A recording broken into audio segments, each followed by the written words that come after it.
And what's going on, you guys? It's me, your boy Scotty by Nature TV, and Jamar 4. and we're here for a brand new episode of the Prelude. Okay, and this interview was supposed to. We've been trying to do. We've been wanting to do this one for a while now. Okay, we know that the season is over with. It's been over with for a couple of weeks now. We know that, but we had. Okay. I know, but we had to do this one. Okay, we had to do this interview the same way we had to do Dior. We had to do Robert because we have some things to ask him. Okay, now, Jamar, would you like to take the duties of introducing our special guest of the night? So our special guest is, let me see, what count? I think I'm at my 6th baby daddy. I think we're at number 6. Mm. And the star of season 4, well, 3 and 4 of Chasing Dallas, Robert Ray, Ballroom, father, uncle, all the things of the sword. Welcome to the room. You gave him a lengthy What's ass. good? Now that was an introduction. What's up? I appreciate the introduction. Like, you did your big one. You did your big one, Jamar. Hold on. Nah. Damn, you know what I should have did, though, y'all? What's Put that? this phone on Do Not Disturb, right? I I mean, forgot that shit. You We can, good. but you Okay, so y'all know, forget it. You know. I got like 5 calls last time. So Oh, you know what? I can do it right here. Boom, boom. It's on. We good to Oh, go, okay, y'all. good. Oh Lord, because Dior kept getting phone calls. Oh, see, nah. Shout out to my big brother Dior, you know what I'm saying? Shout out to my big bro. I love him to death. Mm-hmm. But yeah, what's up, y'all? I'm here. Y'all got what's goodies? Well, what's going on? What's going on? We didn't get to interview you when you was on. No, you wasn't on the retreat. You wasn't on the retreat. I didn't catch the retreat. You know, I had other things to do. You know, but my name was on the retreat so many times. Yeah, it was, and our interview was one of the ones that had your name in it. But I think he had the scene with your mom. Well, at least y'all owning it. Yeah, you was in a scene with your mother, and you was talking about what did he say, Jamar? He said, "Did you see that video with them 2 boys?" And Full circle. I was like, okay, all right. That part. Oh, you talking about when we was at the restaurant? And yes, I was like, yes. What you talking about? Y'all forgive me. I'm eating y'all in the comments, you know, your boy eating. I'm out right now, you know, so forgive me, but we here. It is what it is. But you know I love me some Robert. And even though I had given you, your own introduction, tell us a little bit about, who you are, what it is that you do, like the industry that you're in, and an interesting fact about yourself that the audience might not know. Okay, cool. I am Robert. I was trying to get in to look at the comments, but I'll look at them in a second. I am Robert Ray. I'm from Dallas, Texas, born and raised. I am a cosmetology, licensed cosmetologist. So I play in hair. A lot of people don't know that I know how to make wigs really well, and I'm really good at coloring hair, color.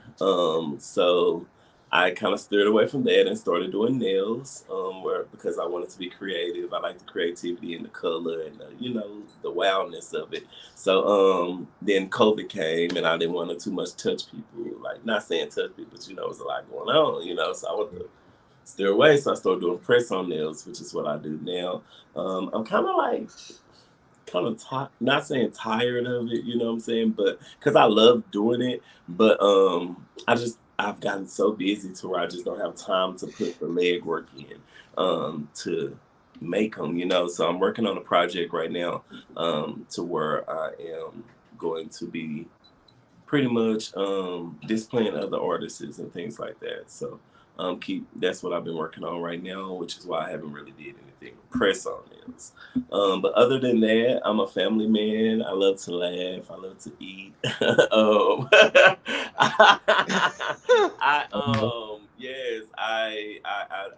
I like to have fun.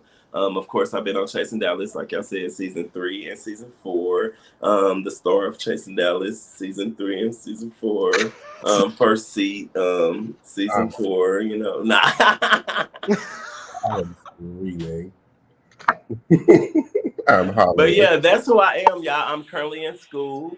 Right Okay. now, yes, I enrolled back into school after so many years. I went 2006 is since I've been in school, and I'm going back to get my business administration degree because I've been looking for a suite as well, so that I can open up space so I can rent out suites. So that's been my biggest goal right now is just looking around now, trying to find the best location, the best price, and things like that. Other than that, yeah, that's who I am.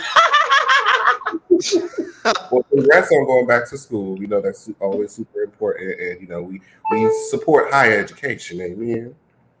Yeah, Amen. it was so many people last season talking about degrees. I said, let me go get one. Let me go ahead and get one. Let me go ahead and get your piece. Let me go get one. Well, yes, that's who I am, y'all. Okay, so one of my new favorite questions to ask in a lot of these interviews is how did you, as a more masculine presenting person, handle or navigate your queerness as a child growing up in adolescence? Oh, good question, Jamar. um, as a child, I didn't really come out until like get turned out or deal with guys or even think about guys until my by my senior year in high school.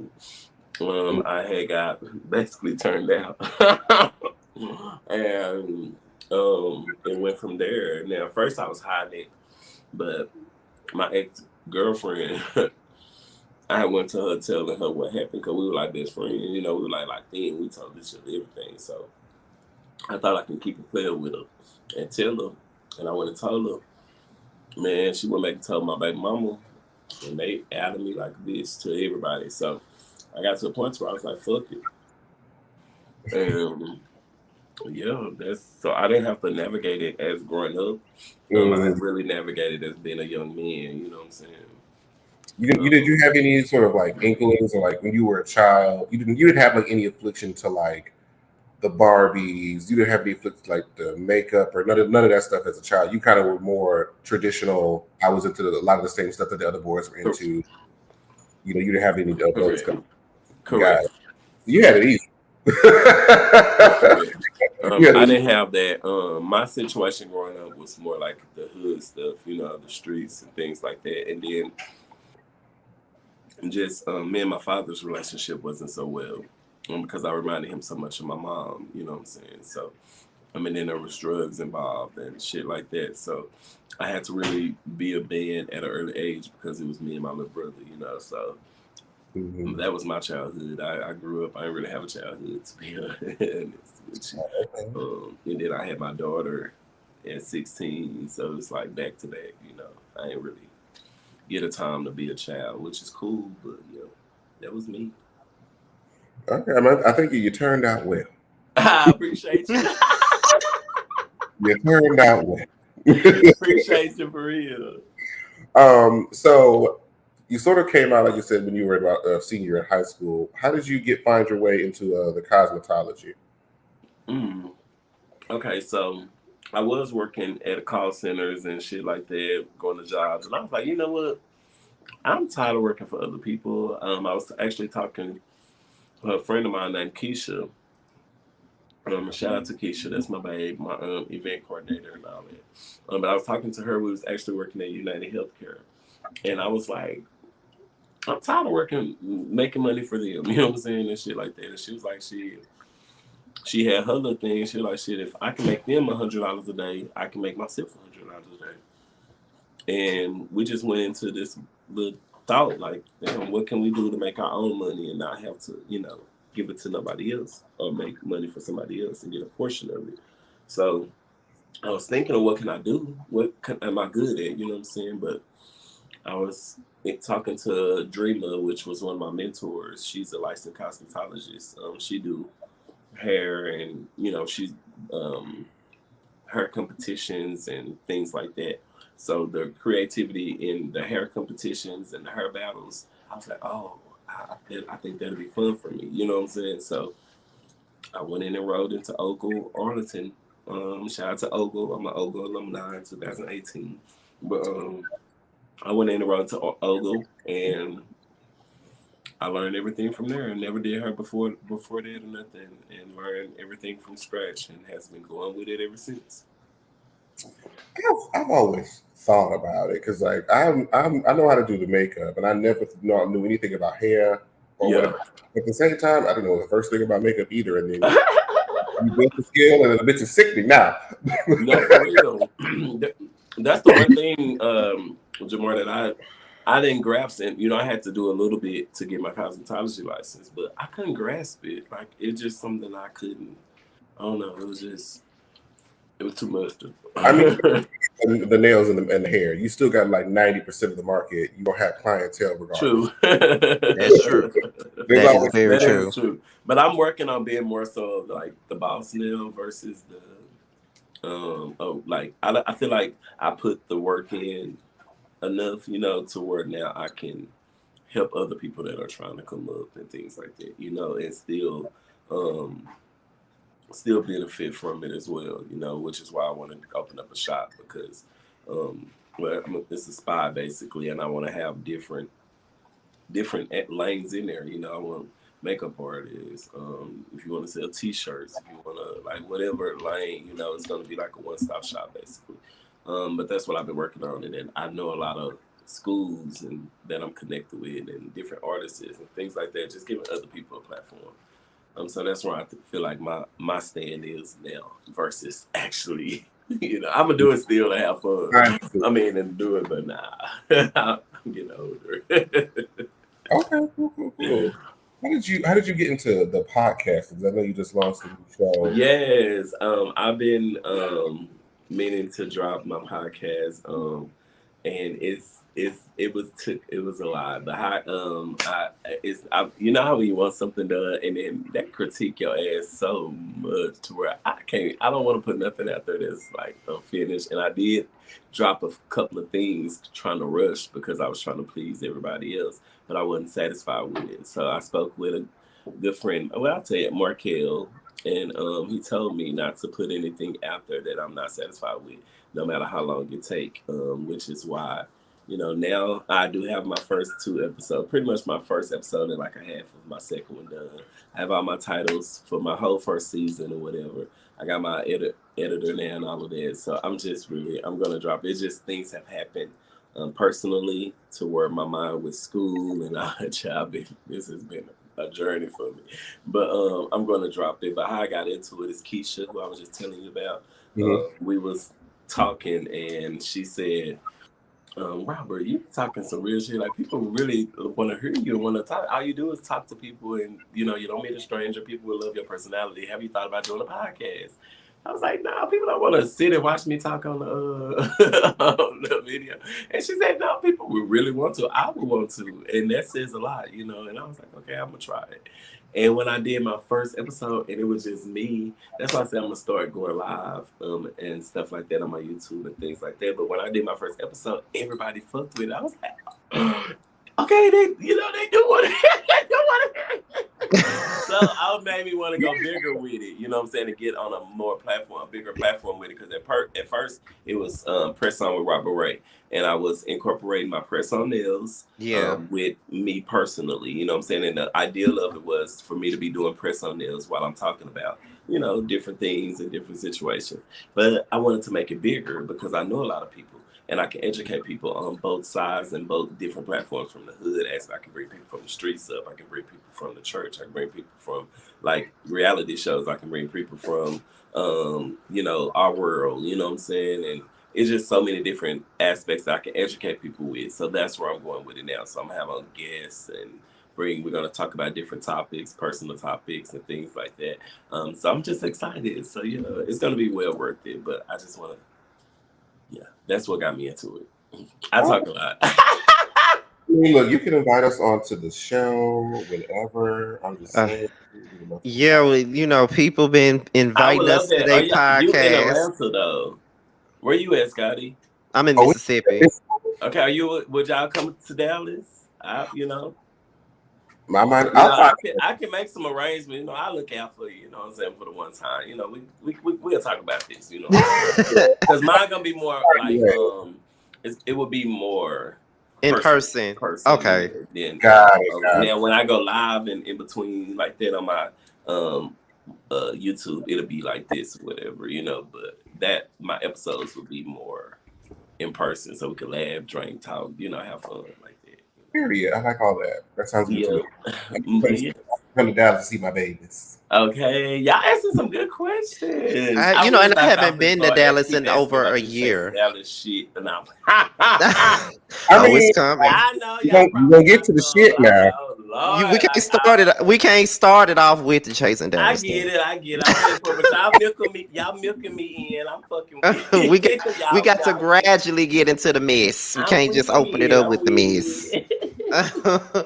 But however, how did you initially come across the Chasing Reality platform, and what made you want to join?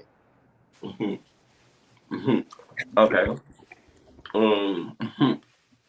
Shout out to Reese G. Y'all know I called her Riri. Shout out to Riri. She I had started doing nails, and she know I was doing press on nails. I mean, doing nails. I wasn't doing press on nails yet, but she knew I was doing nails, and I had started to be a wave within the, you know, streets, down the streets or whatever when it came to the nails. And I already had popularity, you know, so she asked me, have I ever thought about doing reality TV? I was like, no, but like no. They don't want to see my hood ass. She said, no, that's exactly what they want to see. Your personality needs to be shown. And I wouldn't say I was nervous last season. I guess I was just trying to figure it out because it was new to me, you know what I'm saying? So I didn't really get to show my personality that season. But this season I definitely got to show my personality. But Reese got me into the show, to answer your question. Okay, so how was your season 4 experience compared to your season 3 experience? I know you get this question all the time, but we wants to know. Oh my God, I really do get this question all the time. Okay, now I appreciate season 3. I don't take nothing away from it at all. I just feel like this. Last season, I feel like it was more of a production beef like issue, you know, and we kind of got the back end of it, you know, as cast members. This season, and Reese was being a EP and a cast member. You know, Reese is a great EP, and Reese is great for TV. You know, but for show wise, it would have been better if it was just one or the other. Compared to this season, the production don't have any beef going on, or it's all smooth. You know, I feel like personal issues got in the way of last season. Excuse me. Oh. I feel like somebody Amber Alert, but I feel like personal reasons got in the way last season, but this season it was more cast beef, you know what I'm saying, than production beef, you know. So the situations that happened was genuine, you know, y'all, the anger y'all seen, the madness, those are genuine feelings. Every situation that happened was genuine feelings. Last season I couldn't get mad at Eric for saying he never seen a nail tech with a grill in his mouth. So y'all get these reactions and different things like that. Now I did want to address some things that I thought he said at the retreat and things like that I was meant to, which is where y'all saying the communication came from outside. But overall, I'm not going to hold a grudge and be really like, you know, angry at this man for stating facts. You know, a lot of people never seen a nail tech with a grill in their mouth, you know, that look like me. So this season it was a lot more genuine beef, genuine, you know, issues between the cast, you know. So yeah, that's the difference. Last season it was more so production beef. This season it was more so cast beef. Okay, so you didn't feel like there was nothing missing this time as opposed to last time? Ariel, I wish she was on this season of this last season. I do feel like that her energy was definitely missed. But in all honesty, I give Markel a shout out for this season and how he played it. I don't think he needed anybody else. I mean, he's perfect for this position. Not to take anything away from Reese because she's great at what she does as well. But no shade, Markel has elevated Chasing Dallas since last season. Okay, now this question ain't even on the list, but I'm gonna ask it anyway. Now, are you happy that certain people didn't come back? As far as cast members? Hold on. What from last season to this season? Yes. Who didn't come back last season? I mean, there's you get up, Scotty.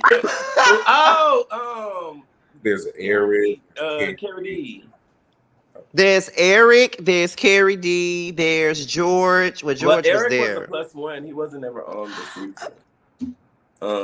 No shade to Eric. We're cool. He bought me a shot. I mean, I'm not gonna say we cool, but he did buy me a shot at the club. There's no beef or nothing. That's just facts. He was a +1. So all it takes was for him to buy you a shot for y'all to be cool. Let me stop being cool. messy. I just said that. I take that back. Don't rewind this. Don't rewind. No, we're not cool. But he did buy me a shot. I reached out. Okay. Let me stop being. I was just being messy for real. It's okay. I'm with the mess. You know, I can be messy at times. Y'all see me be messy towards the end. Oh, we saw it, and we're gonna get right into the mess in a minute. We're gonna get right on into the mess in a minute. But now these questions that we got coming up, these are Chasing Dallas related questions, but I don't know if we have gotten into. I don't know if we getting right dead smack into the mess just yet, but we gonna get into the mess. Now the next question is, early in the season you mentioned that you had an issue with Dior because you felt like he wasn't being supportive. Now, was there anything that contributed to your issue with Dior that wasn't aired on the show? No. Okay.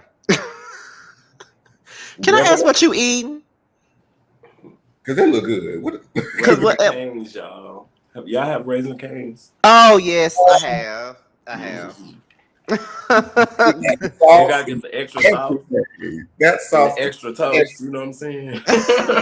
I can't have the extra toast. That toast is dry. It take a lot. I love it. You know, I need the sauce. I love bread. Toast. But that shit is good. I give you my six finger chicken box, whatever it was, the 6 in it. But I was just genuinely, if I was coming from a hurt. Now, don't get me wrong. I wouldn't have normally went. You know what I'm saying? We off the show. You know what I'm saying? And all this is over. Normally, I wouldn't have gave all of that, energy towards him. I would have just talked, you know what I'm saying, to him. But like you said, I was going through a breakup and all that. I was not trying to hear it, you know what I'm saying? Mm-hmm. Which is why y'all see me apologize to him at the reunion. I expected him to be there and still, you know what I'm saying, which was very selfish of me. But y'all actually really see me grow on this season, you know what I'm saying? At the beginning of the season, yes, I did feel some type of way. I wasn't, now the energy that I gave him and all that, I wouldn't have dared gave that, regularly. I would have still felt some type of way and expressed my emotions and stuff like that, but it would have been done differently. Y'all just seen on TV a little brother in his feelings about his big brother not supporting him. I didn't really care about the whole season of the last Chasing 3 cast. We was all cool and stuff, but I didn't have any. Ariel, I knew her prior, but you know what I'm saying? Dior is my brother. You know, that was so regardless of anybody, my tour drive, I had just got into the salon, you know what I'm saying? My new suite, you know, that was my first coming out the hood and coming out the house, working at the house into a salon. You know what I'm saying? That was a big moment for me. And on top of it, my grand opening was a tour drive to give back to, you know what I'm saying, kids and stuff. So it really hurt my feelings. And when I was asked the question about everybody showing up, I made the statement, yes, everybody else, I didn't really care. You know, it was nice. George, shout out to George. He sent me a cash out, you know, but if he didn't, it wouldn't have hurt my feelings or anything. You know what I'm saying? It was just the fact, like, damn, big bro, you could have came and supported me. But he understand and we moved forward, you know, because we talked outside of it, you know, after everything. But that really was a time to where we hadn't really seen each other or talked. And that was part of my fault. And he was going through shit himself as well, you know, so, yeah. But the show, especially even just like the teaser that came out in like January, that was so dramatic. It was. But it was entertaining. I watching it, y'all. I didn't expect it to be there. I was like, whoa, was I really that mad? Made me start thinking if I was that mad or not. It made you look pissed. I was hurt, but I wasn't mad. Okay. Yeah, I was that hurt to that intent. No shade, but I wasn't mad or upset to that intent. If y'all understand what I'm saying. Yeah. Mm-hmm. Oh yeah, because as these shows, like when you film them in the moment when it's happening, it feels really regular, like everyday life. But watching it through the lens of an entertainment reality show, it's hyped up and over dramatized to the 10th power. And yeah, Yep, you got it. No shade, they did it's that. It entertaining. made me want. I was like, damn, like I wasn't there. It's fun. It's fun. So at the color party, actually no, a lot of the cast had issues with DeAndre throughout the season. But you seem to sort of see the better parts of him. You know, you kind of were able to see his side in a lot of the disputes. So what was it that you were able to see that you feel like the cast and a lot of the audience wasn't able to see? I've been there before, and I said coming into this situation, I was going to give everybody their own fair chance, regardless of how everybody else's emotions was. Most of the cast was basically like a one-sided, like a it's either we like you or we don't. And what's up, Chasing? Shout out to Chasing Reality. Yes, but yeah, most of them was like a one side, like you either get it or you don't. You know, we either like you or you don't. And once they did one thing, it was like they didn't fuck with you. And it was a lot of people didn't have reasons. It was based off of everybody in the group, you know, how they was doing. And I'm not that type of person. And I told that's why I kept making everybody hated me because I kept inserting myself when they kept saying everyone and y'all, all of us. I'm not a part of that. You know what I'm saying? I wanted him to understand that I'm not a part of that, you know, because it's a safe environment around me. Because I actually grew a genuine relationship with everybody on the cast. You know what I'm saying? Even me and Sean, we had our moments and stuff, but I grew a relationship with everybody on the cast. DeAndre, I understood him more. I could relate to him. You know what I'm saying? I seen where I was there watching them. He didn't get picked at. You know what I'm saying? So there's a lot of shit that wasn't shown. And he was really getting picked at and shit. And I'm like, okay, yeah, I can see, you know, y'all, because it couldn't have been me. You know what I'm saying? Y'all don't, I feel like they picked and choose who they wanted to, you know, do certain things with. And he was just the one that always got picked. And it always got picked from everybody. So I wanted him to feel like, okay, I do have somebody in this brotherhood that we were supposed to, and sister, you know, not my sister, that's my baby girl, but their sister, Kiki, but a bond that we were supposed to be making. Why is everybody making him feel like an outcast? You know what I'm saying? So I wanted him to have somebody that was supporting him as well, because I did see where he was coming from in a lot. Now I did correct him when he was wrong about that, leaving with that bill, running up on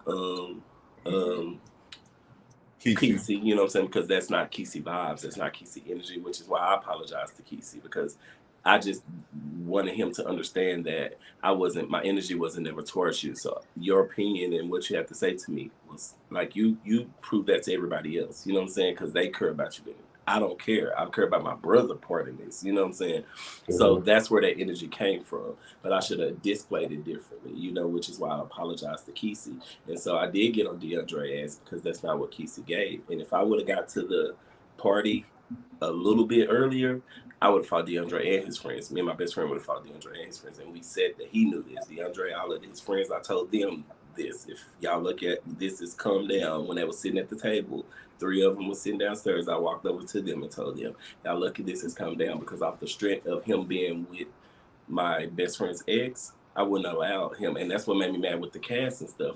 How are y'all so cool? But I shout out to Astro. But nobody assisted him, you know what I'm saying, with this. It shouldn't have been no question. You don't let no outsider come in and harm anybody in the circle. Even I don't fuck with Trey now, you know what I'm saying? But nobody's going to be able to harm him, you know what I'm saying? Even though he's an op, but nobody's going to be able to harm him, you know what I'm saying? Even though I don't like him at all, nobody's going to be able to harm him, you know what I'm saying? Even though nobody's gonna be able to harm him. You know what I'm saying? So I said it to say, I just didn't like DeAndre part in that, you know. But other than that, his reads are funny. He be letting him have it. Y'all cannot say that man don't be funny and letting them people have it, regardless if you don't like him or he's good for TV. And I know him on a personal level. Like he's so encouraging. He's such a great person, like for real. So that's where my love for DeAndre came from. I seen and you a mess. I just want to let you know that you are a mess. Yeah, because he let it be known. Even though he's an op, I won't let nobody. Even though I don't like him, even though I don't fuck with him, even though he's a bitch ass nigga, even though he's blah blah blah. I thought that.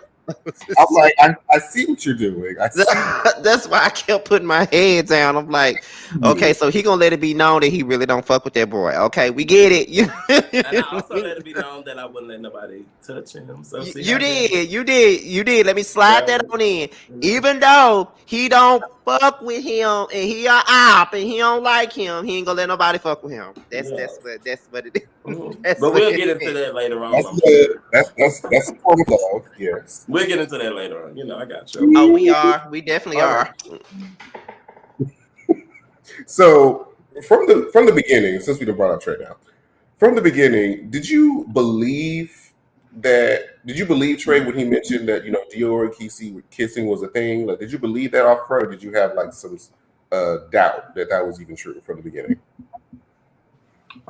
All season I told Trey he was fake. Y'all know I didn't believe that shit. What I believed was everybody else's actions. I should have believed my brother when he said it, because I asked him and he did. But everybody else was making it be they were. And it was like, okay, y'all doing this not around me. You know what I'm saying? But why wasn't around me? It's not. Like, that's what my energy and my anger came from. Was that, not the fact of all of the other shit, because I can care less, but it was just like everybody else is saying yes and y'all are saying no. So what are y'all doing around that's not around me that, you know what I'm saying, would make it be like this if it's not anything, you know? Now, I did apologize to both of them, you know, because it's not, you know, I should have took their word for it and let it be that, you know what I'm saying? And that's just me growing up within myself. I can't, regardless of how everybody else and what they're seeing in their eyes, if these two individuals are telling me something different, I should have just stood on that. And that's just me, you know, personally growing within myself. I do own that, which is why I apologize to both of them outside of the cameras, you know, as well. But yeah, I didn't believe Trey at the fuck out. Trey, and this is not even before this incident at the end of the season. All season I said Trey was a liar and fake. So y'all should have known that question, the answer to that question. Y'all would have asked, to be honest. And he can't fight. And then y'all drug, for the record. Okay. Let me say this with my chest. Y'all drugged me for saying this man can't fight, as if y'all didn't see him fight on Now TV. Not saying y'all too, but the people, the world. Mm-hmm. They drugged me for saying this man can't fight. Yeah. Did y'all see the same video that was sent to me? I don't even have Now TV. I just got it to watch. A video of Trey fighting? Oh, y'all didn't see it? No. I know what he's talking about. Oh, I never seen that video. I felt like he was fighting a she, but they said she identifies herself as a he.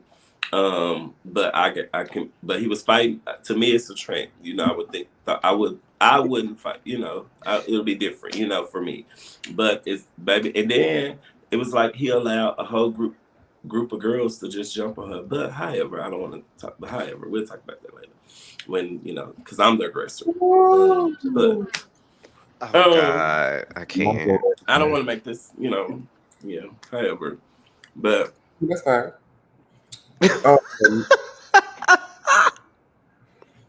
Okay. So at the color party, you mentioned that you wanted to bring, you know, your best friend who used to talk to Kesey to kind of see how Dior would act when he was around. Mm-hmm. And people perceive that to be, you know, messy or whatever.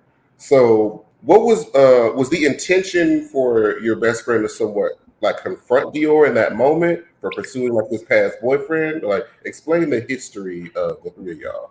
No, and I said it. I just said it prior to this, question, and I said, and my best friend got on the after show and said it as well. I never brought my best friend to fight Dior or anything like that. If I just told y'all, they was telling me one thing, but everybody else was saying something different. So I brought my best friend to see, and I said it in my confessional. Let's see if they go together around my best friend. I said exactly why I brought him, but everybody wanted to paint the picture of what their own image of me bringing him was, which was cool. You know what I'm saying? I didn't care, but I knew, and Dior knew, that I didn't bring Tony to fight him. You know what I'm saying? And Tony knew that, which is why he said it. You know what I'm saying? Now, I didn't give a fuck to explain, or because they knew I didn't care who else felt it. Whoever was But you know how the comment section. However, I did not bring him. I did bring him to kind of feel the room and feel everybody else out to see, am I missing something? You know what I'm saying? Before I, feel how I feel about this situation. I wanted him to see what, because he was just hearing it, and we were just, so yeah, that's what that was, to be honest. Oh, so it seemed like everybody else was kind of making it more than what it was. Like they did everything with me, child. I couldn't breathe wrong. Oh, he's so aggressive, and he this and he that, and he needs to be banned, and this and that, and that. Like, what? But however, I owned it all, and it made me a better person. I take it all. And if I am brought back on season 5, let's see if I changed. If you were brought back for season 5, you have to make sure that you have to keep your your style of confessional. Because one thing about when I know Robert's hands are going to fly all over the screen. They're going to be swinging back, forward, left, right, like I'm directing a choir. Exactly. Going here, there, everywhere. And I'm just like, this is how Robert. This is his style now. Now he has to keep it and do it forever. Yeah. Since you brought up green screens, one of my old green screens popped up in how they do the memory. And I was like, oh my God, I was so quiet and timid, and I didn't know, But this season, Markel said, Robert, you know how when we sitting down and you telling the story, tell it just like that. And so honestly, y'all, I go a lot. I go, I laugh, you know what I'm saying? So that's why I say shout out to him as an EP, you know what I'm saying? Like, because he really was able to bring out, a different side of me. Now, Reese, I will always give credit for Reese and bringing me and putting me on the platform, but I have to give credit to Markel for bringing out what y'all see in season 3, to be honest, you know what I'm saying? So, yeah. Shout out to Markel. I will be giving y'all even better green screen because y'all thought them were funny. Wait till if I'm come back next season. I don't know who coming back either. Yeah, I got stuff. I can't wait. We'll see. I'm ready to see who coming back because this was a good season. I just gotta say that. Me too. I want to see who coming back and if they're bringing somebody else on. Yeah, me too. Okay, so how was it watching this season back? Like, like you filmed the season all the months ago, and then you finally see it on film. So how was it watching it, all that stuff play back? Like, because I know there's a lot of things that you're not aware of while you're filming, and you don't see it until we all see it. So I want to know what your thought process was watching this season back. Great question, Scotty, and I'm glad that you asked this. To be honest with you, because it was a statement made by a few of the castmates that we had talked about everything that was going to go on before it aired. So I should have known, and it should be new to me and all of this. No, I mean, we talked and said, okay, yeah, we gonna laugh. We got some jokes and some, some skulls in the green screens. I told them, I said, I was specific. I said, Trey, I called you 4 names. I gave a whole list of everybody I did in my green screen. And they said, well, I did a little bit too.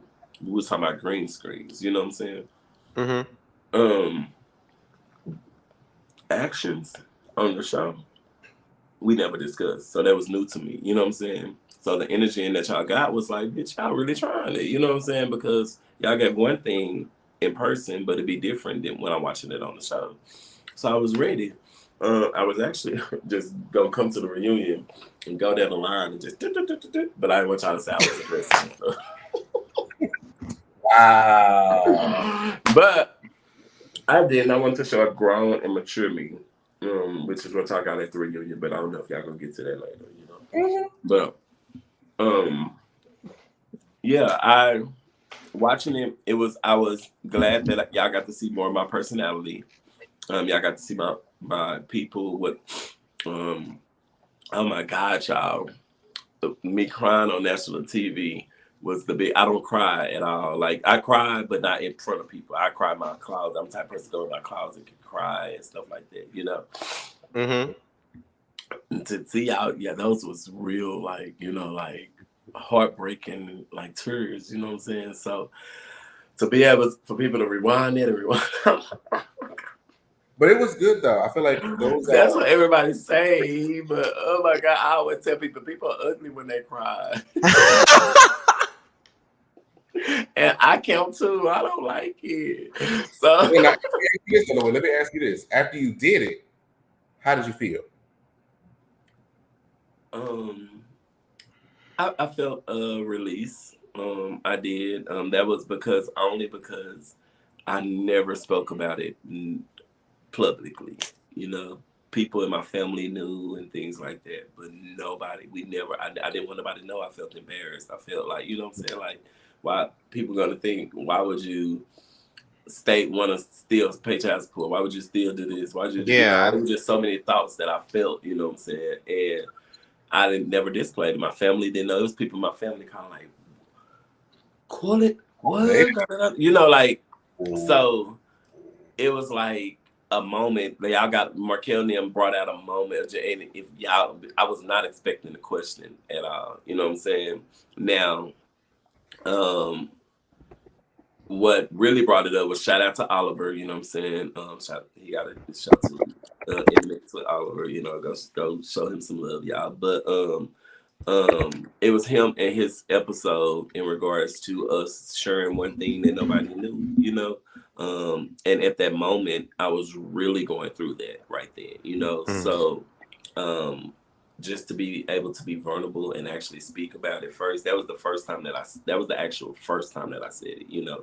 And then of course, me actually experiencing it again was when Markel asked the question in my green screens, and it brought up just all of that history and just, you know, this, like I said, I've been dealing with that since I was 16, 17. So it just brought a lot of history up, and that's what y'all got. Like, but it was very, you know. I love that. Those are humanizing moments. I'm sure a lot of people were able to relate and connect in that moment.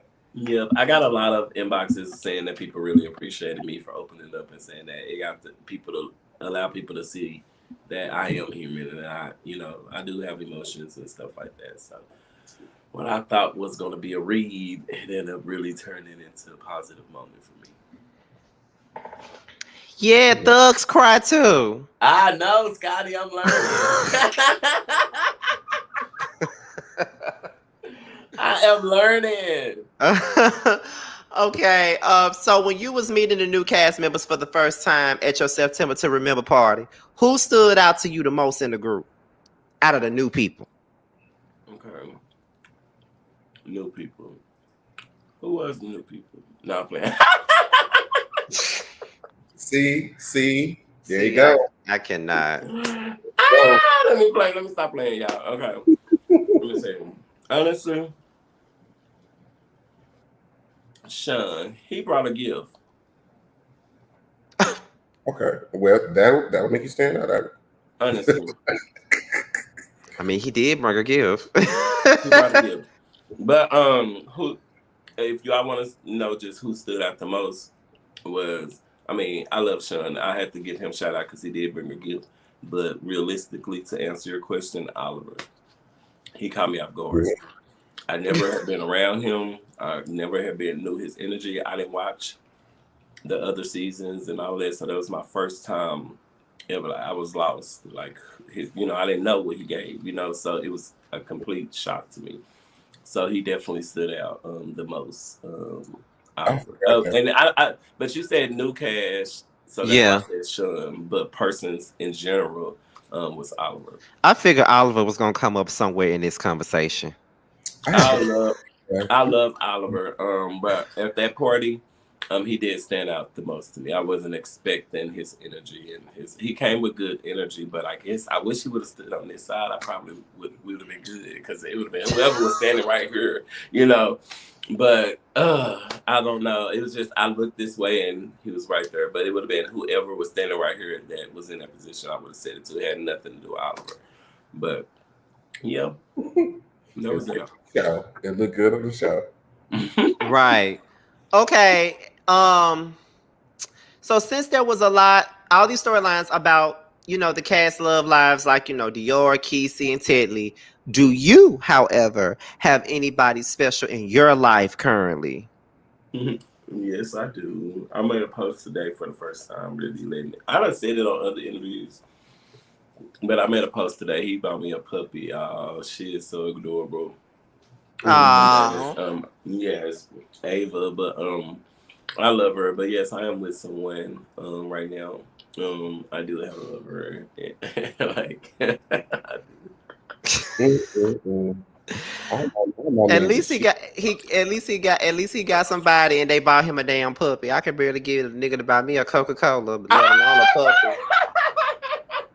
But not a Coca-Cola, Scotty. at least I can buy it myself. That's right. That's right. But yes, I am. Yes, I am. You hear what I said, Scott? I said, look, all my men just cheating. Oh my God. It's sad, but I'm used to a cheating man anyway, so I feel you. Dior, Oh my Robert. God. It's terrible. Oh my man, we good, we thugging. Nah, cause you was on hold on.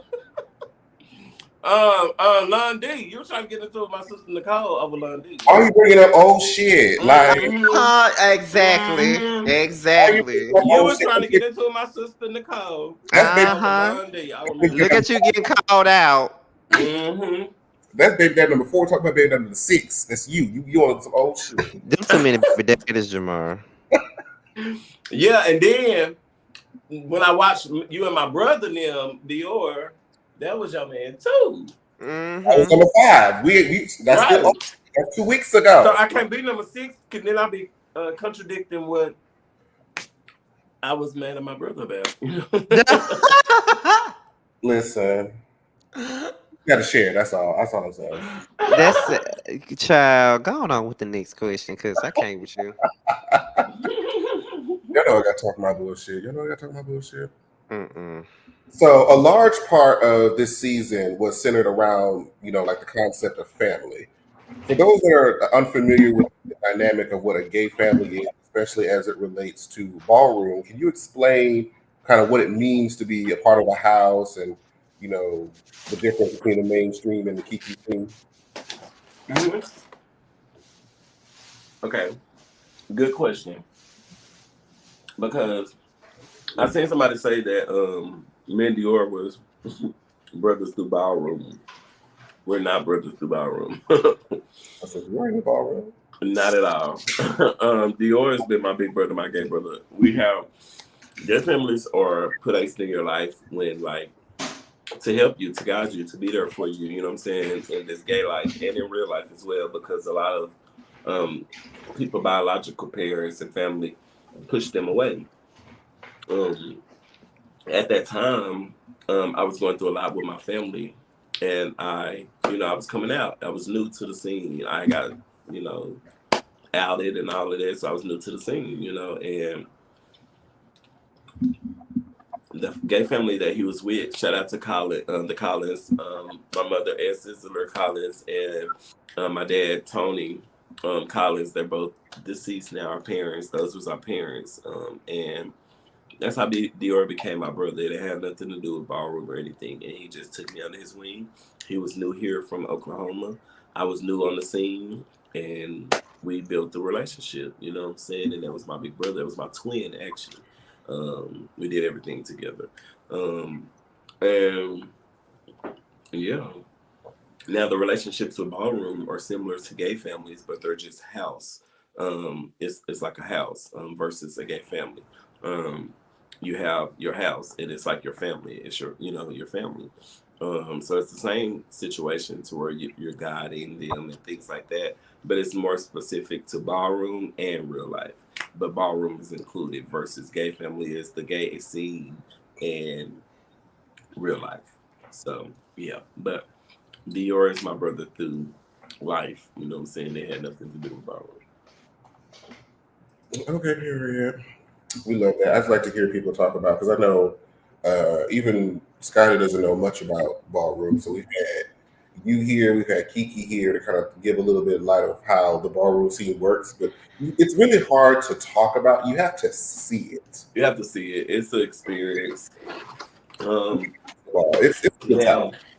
I got into Ballroom like 2017, 16, 16, 17. You come out there. 2016, 17. And shout out to my best friend, Akiria Davenport, Chanel Davenport. That's my best friend. We was actually Chanel. Shout out to International House of Chanel. And we started as a Chanel. I was the Gulf Coast father, and she was the Gulf Coast mother. And when we say Gulf Coast, that means the region. That's like Mississippi, Louisiana, Texas, things like that. Then you have the Midwest, you have the East Coast, all the different coasts. Mm-hmm. You have the Midwest, and then you have New York, and then you have Florida, and them. So it's different coasts basically. It's regions or the coast that we go in. So we're considered the Gulf Coast here. However, things didn't work out with the House of Chanel. No, like bad blood or anything like that. I just wasn't in a position to still want to be a leader because I was the Gulf Coast father, and I just wanted to focus on other things. So I kind of gave that position away, and then I wanted to get back into it. And I shout out to my best friend Tony. He's the Gulf Coast father of the House of Gorgeous Gucci. And we started battling each other, you know what I'm saying, in Ballroom because I was a Chanel, he was a Gucci. And they was always trying to put us together against each other because we were, the different houses and we was the dominant thug realness, even when we traveled and everything. So it was like, we tired of traveling and battling each other. Let's travel and work together, you know what I'm saying? So I joined the house and I was like, hey, I don't want no position. I don't want nothing. I just want to come and battle and win. And that's what I've been doing. But I have became in a position. I'm actually on the board. So I am the person that the chapter and everybody, the kids and things like that come to and talk about all of their issues that they're having with any house members, personal members, leaders, anything. And I take it to the board. I go help them vote on different things and stuff like that. And I'm the only one that represents the Gulf Coast for the House of Gorgeous Gucci, so that says a lot about my presence on the board. You know what I'm saying? But however, I love my house. I love my babies. I love Ballroom. I love my sisters and brothers. I wouldn't trade it for nothing in the world. I'm a gorgeous Gucci. I'm 100 gorgeous Gucci for life. Like I'm gonna take the good and the bad with it. As you should, as you should. I always wanted to, find my tribe, but I don't know. I don't know how to. Yeah, what would you get into? Listen. We have to figure that out. I don't know. Okay, bet. I can give us some leaders up there in your region, and we can do what we do. Cause you got the Atlanta chapter. I know them. That's a fierce chapter up there. We got a good chapter. That's one of our biggest chapters in New York. And then we got Florida. They West Coast. They're good over there too. Like we got some big chapters. And we're big here too. We do our shit here too. But yeah.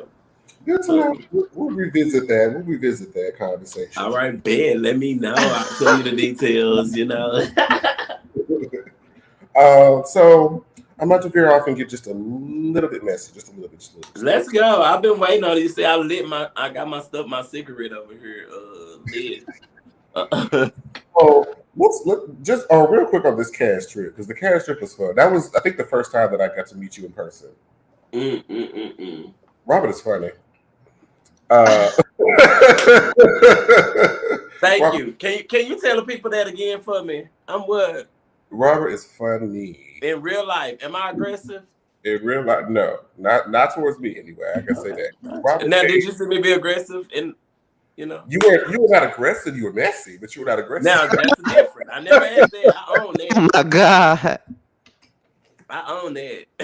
Messy, damn. But yeah, cash trip. But Robert, first of all, side note, and I think I told this, we talked about this on live. When Robert pulled up to that house,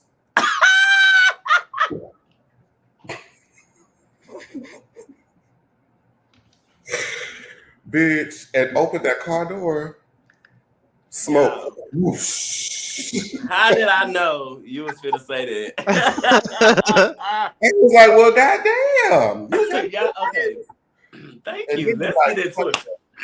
Thank y'all. Y'all getting into the stuff. Y'all give me a reason to be able to explain certain stuff. That's what we're here for. Okay, y'all do it. I was okay, Scotty. Okay, I'll see y'all. This is why we are here. So on the cash trip, you were part of that conversation with Londi over the phone with Kiki and Tedley, where he said he didn't want to be in the room with the couple.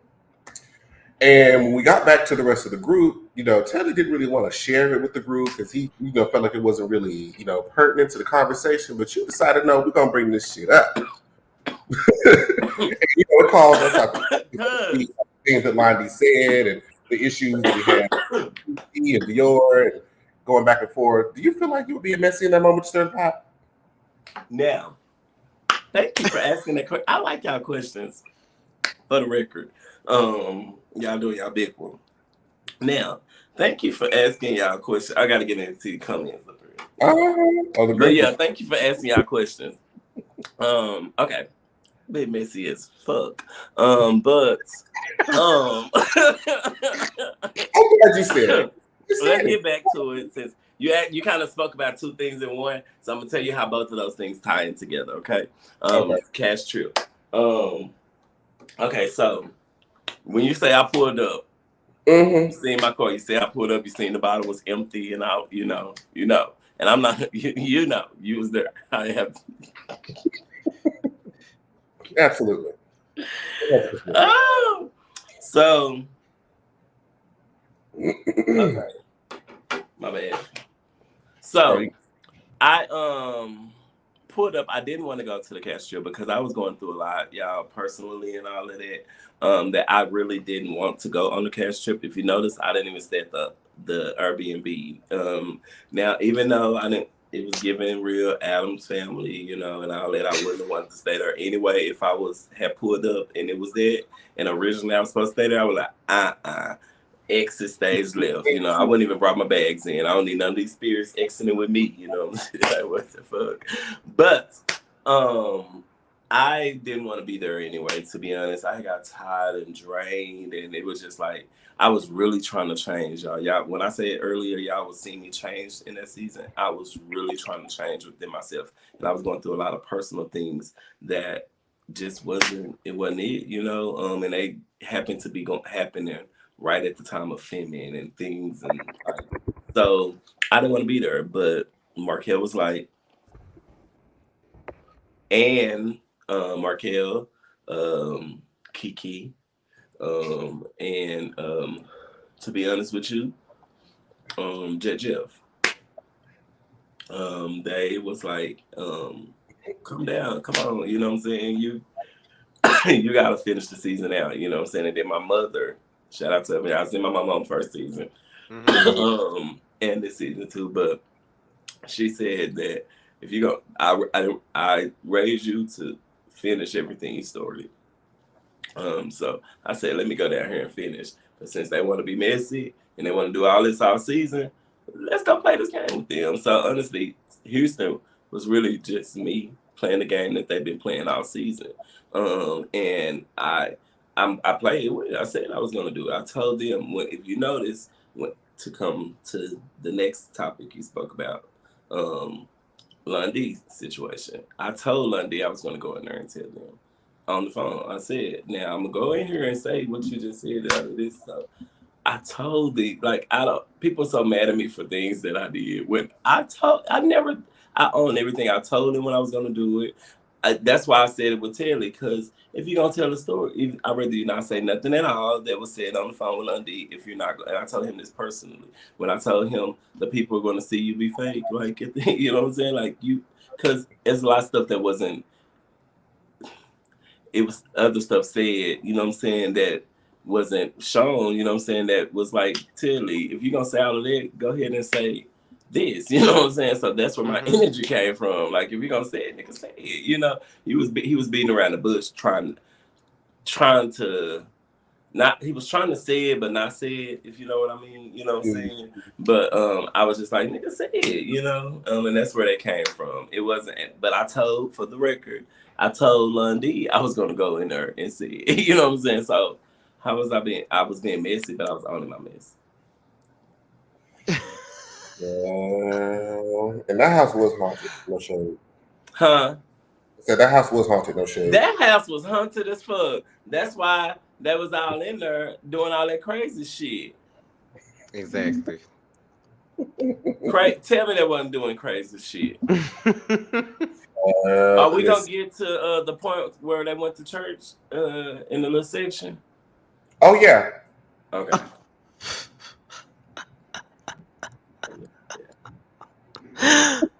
Oh my God. Go ahead, Jamar. Oh no, it's you. You up next, baby. It is. Oh no, it's not. I lied. So I'm about to say, I know it wasn't me. At Astro's birthday party, we're going to backtrack a little bit. At Astro's birthday party, it was around the yeah. Mm-hmm. It was about the first time when you had mentioned, I think on camera, that you felt like Trey was fake. And so I remember at the time, I don't know if there was a lot of different moving parts at the time that I was having trouble following. So what was it that you felt was fake about what he was doing? Was he backtracking on things he was saying? Was it like certain actions? Like, help us understand. Kiki and Sean confirmed that he wasn't saying what he said at the event. Now, what was shown, it was a lot of, it was not everything he said so much. I created a timeline and to confirm that I wasn't tripping. You know what I'm saying? Because I be hot, you know, I do. So I know I be true. So I made sure and I asked questions. So that's why Sean and Kiki, and everybody say Kiki always said that agreed with me. Sean didn't really deal with me like that. And he even acknowledged, you know what I'm saying? But everybody looked over the fact that I wasn't the only one saying that Trey wasn't saying the same thing that he said at the event. You know what I'm saying? Because they both confirmed that he didn't say that. You know what I'm saying? So I just said it in a different way. You know what I'm saying? I said that you fake. You ain't said that out of this and that out of that. And then people don't understand that, okay, it's not an excuse, which is why I apologize to Kesey. But my energy came from that night. They didn't get this on camera. But that night, right before I came in there, I was on the stairs crying my eyes out because I just had got word that my brother was getting 15 years. You know what I'm saying? So I was crying, you know what I'm saying, on the patio before I even came in there. And I was finna go. I wasn't even going to film. But it was Marquette. They all know. The cast, they know this. You know what I'm saying? Dior came up, you know what I'm saying, and kind of hugged me, you know what I'm saying, and all of that. But we didn't get to talk, you know what I'm saying, or talk about, that was like our first moment, you know what I'm saying, seeing each other since everything. So it was like, I got to talk about this shit, and then I just found this shit out. So Dior is looking at me like, damn, you know what I'm saying, I can't really be a big brother and find out what's really going on, you know what I'm saying, because we got to have this moment, which is fair on camp, you know what I'm saying, we got to, because that was our first time seeing each other, and I wanted to ask, like, you know, I did, but prior to finding that information out, my energy probably wouldn't have been like that, you know what I'm saying? But my mind was everywhere, so that's why I was so aggressive, and you know what I'm saying? Like, so I was just, I don't know, I was different. That's the one scene of the whole season that I look back at, and it saddens my heart. I'm like, wow, you know what I'm saying? Because that's that was not it right there. That whole scene was not it. Now I stand on the fact that Trey was fake, but my energy and all of that was not it. Okay. All right. Okay. So when the cast went to crew, you didn't stay long. So what was your reaction to the situation with DeAndre leaving the cast with the bill in that little ass section? Now I let me be real with you guys. It was very distasteful for him to leave the bill. And I told him this personally, but I didn't know any of this until I talked to him later on after we had got back from, you know what I'm saying? And then I didn't know his side. I knew their side, what they told me at the table, but they thought that he told me and Kiki to leave before he was gonna do that. I would have told him, no, nigga, don't, like, what? That's gonna make you look bad. This and that. You know what I'm saying? So he couldn't have told me that because I genuinely care about how he's gonna look on camera. You know what I'm saying? And how the world is gonna perceive him. That was distasteful to me. So I knew everybody else would feel the same way. You know what I'm saying? So I couldn't have known that. But yeah, that was not it. Now, mind you, when we went, we didn't even know it was his event. You know what I'm saying? Like, they just told us to meet up here and this and that. So we just come into, he didn't even tell me that it was his event. I'm the one that got him there. You know what I'm saying? Because DeAndre don't fuck with, you know what I'm saying? So at the reunion, all that is me that DeAndre was coming. You know what I'm saying? I'm the connection to Chase and Dallas when it comes to DeAndre. You know what I'm saying? And so I it was just like I would have corrected him. Basically, I didn't like that. I did correct him, but I would have corrected him then. So I left because all these people doing this and all of this for cameras and all of this yelling and when y'all was just hugging each other, you know what I'm saying? Like, and all of this. And mind you, y'all, I'm a protector. I don't care who I'm around. I'm a protector, you know what I'm saying? Because I don't want to be, I wouldn't feel comfortable telling the story, you know what I'm saying, or what happened if, you know what I'm saying? That's just me. That's how I was raised. Like I said, I started to take care of my little brother at an early age. So I've grown I was raised to protect, so I'm always put the other person's safety or before mine, you know what I'm saying? So I'm always be the one that, and y'all, I'm a hood, so I'm with, I know what I would give, because if I'm ready for whatever, that's all I'm gonna say, if you understand what I mean. So y'all are not doing that. I can respect if y'all was actually fighting, y'all yelling and doing like, if y'all was swinging, I'd be like, okay, bitch, y'all doing y'all shit. You know what I'm saying? It's worth it. I guess it's still sad, you know what I'm saying? But at least y'all not doing it for nothing. Like Kiki said, I didn't experience what Kiki experienced, you know what I'm saying? And she didn't tell me that at that moment, you know what I'm saying? And I'm glad she didn't. She knew not to, because I would have been the protector to make her feel safe when it addressed the issue, you know what I'm saying? Because these people I'm not worried about, but you just made her feel some type of way, bitch. Who the fuck are you to make her feel some type of way? Now let me make you feel some type of way. And she knew this. That's why she didn't tell me going out. Everybody was mad at her for not telling, you know what I'm saying, people, and not telling production and all that. Kiki that was a smart, but rational. She knew. She could have told us. She knew no matter who else she told, if she would have told me, it would have been a situation. And that's just real. And I was growing and I'm changing. So I told Kiki, hey, I don't like what's going on. I don't like the vibe. I don't like the energy. I'm finna be out. Because I told you I didn't want to be there anyway at the cast trip. So I said, I'm finna be out. She said, well, G Daddy, I'm going with you. Because mind you, y'all, Kiki, and I'm just going to be real because it's all over with now. You know what I'm saying? Kiki was there before me and wanted to walk up, but she was parked at a certain distance. Didn't want to walk by herself, you know what I'm saying, all the way up there. So she actually waited on me because I was running late because I didn't want to be there anyway. So I was running late. So she waited on me. I parked so far away from her and go over to her car, walk over to her car to walk her in so she didn't have to walk by herself, you know what I'm saying? So why would she wait on them? And all of these people are here already, and not one of these people checked on her to see if she's outside, have you pulled up, or you need help getting to she's the only female on the cast.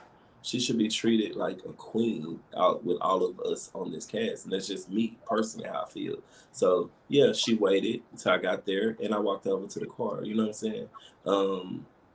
And that's just what it was, you know. So if I'm leaving, yeah, she's gonna leave because I'm gonna make sure she's good. You know what I'm saying? So it was just disheartening that Trey and all of them came for her, tried to comfort her, but knowing exactly what she felt. Y'all know it. Y'all don't even offer her seats and shit. So why would she sit around in a straight club, any club, and knowing that have y'all already are? You know what I'm saying? Have y'all shown her y'all are? You know, like So yeah, that's about that incident. I didn't like DeAndre actions in that. I respected how Kiki felt and what she moved with. I love the fact this is the one thing I have to say about DeAndre. He gave us something to laugh at forever because when that was passing that office. Babe, you saw that amount. It's like, oh. Y'all can't sit here and say that man and give y'all something to laugh at. It was wrong and distasteful. We don't knock that. But he gave y'all an offering tray. Okay. So one of the highlights of the season was to hear you talk about your love for your daughter, but some disagree with the thought of raising another man's child.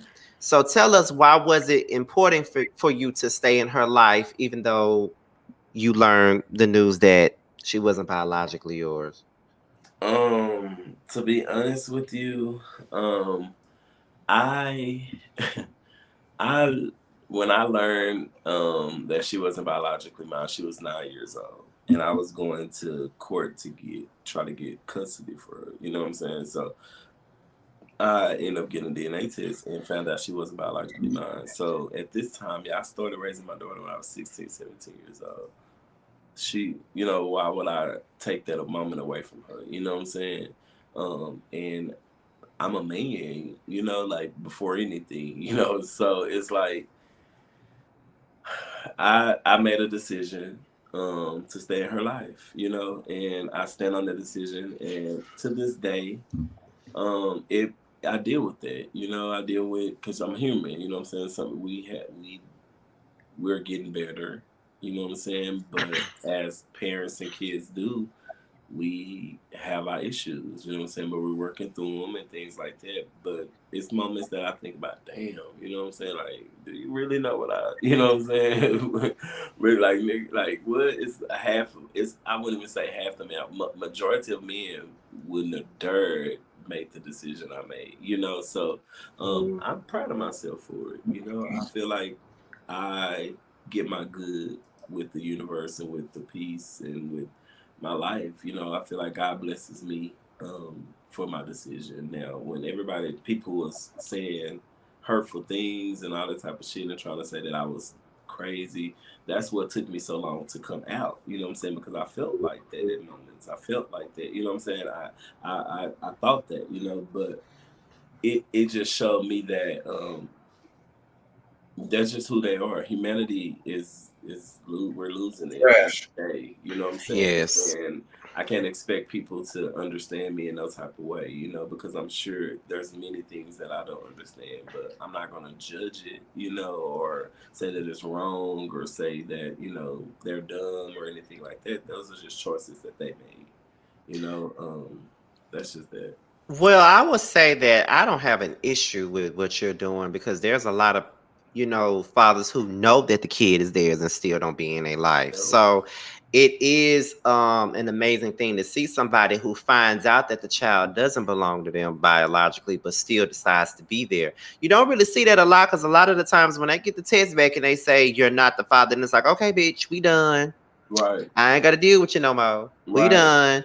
But then you stay. You don't really get to see that often. And I think that your daughter will be appreciative of that, knowing the situation and knowing what happened and why in you staying. So I have no issue with that. Uh, That's respected, Scotty. I respect that. Appreciate like a lot of girls just need, their father. Because if you decided, the alternative, there's no telling what kind of path she could have been on without a father figure in her life. Mm-hmm. People say that you were crazy for her. I'm like, So you want somebody to be a fatherless child, and when people are trying to be there, Right.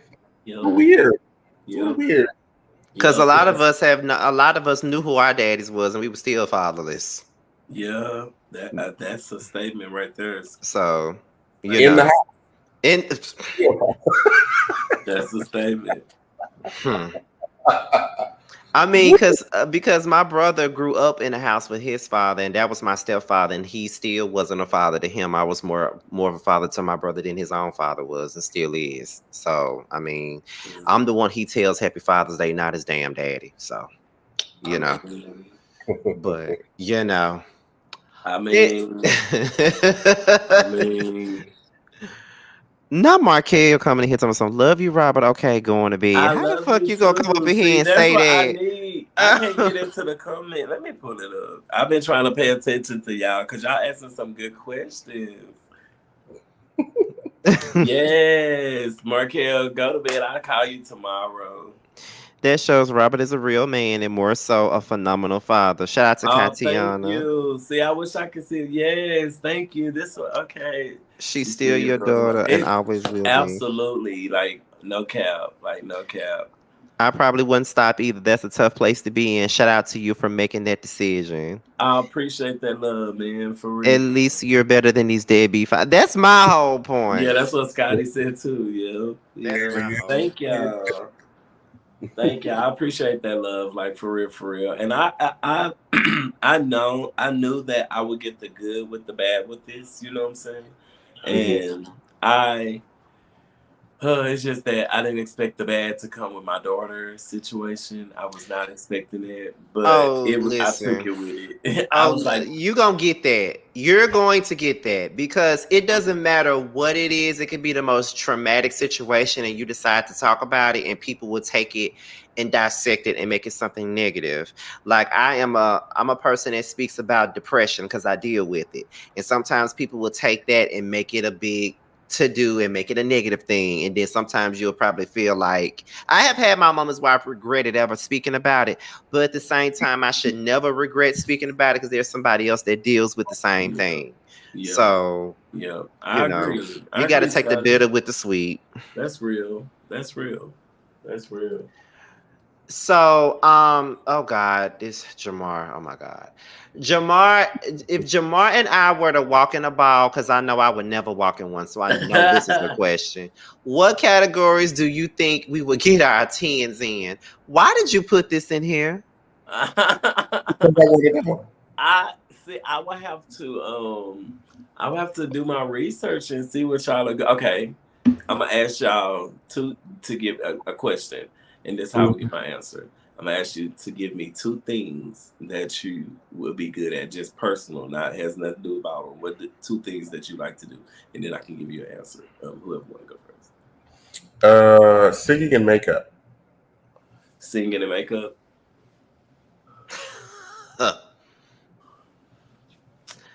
Singing and makeup.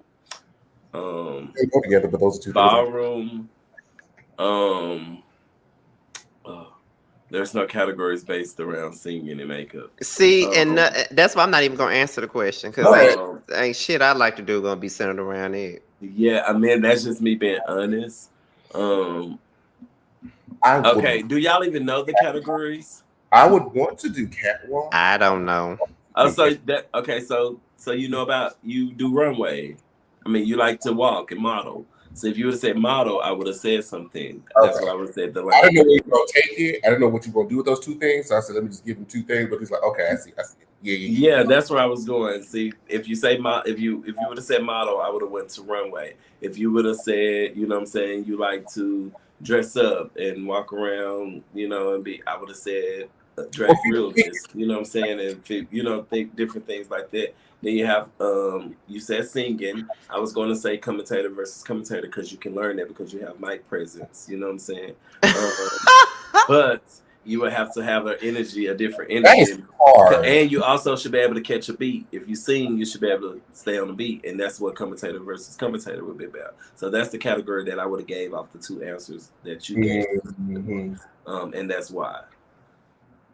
I see Scotty giving schoolboy realness. What about Scotty? I do see Scotty giving everyday realness, everyday realness, and he would have to butch up, you know what I'm saying, a little bit more, you know what I'm saying. But everyday realness, you can kind of be, you don't have to be so hard. I don't see him as schoolboy only because he could be a college kid, but he would have to play that off. He would have to let them know that he's a college kid because that he's not going to look it like, you know what I'm saying. Mm-hmm. But they do have college for schoolboy as well. So if you could pull out college kid, you could do schoolboy as well.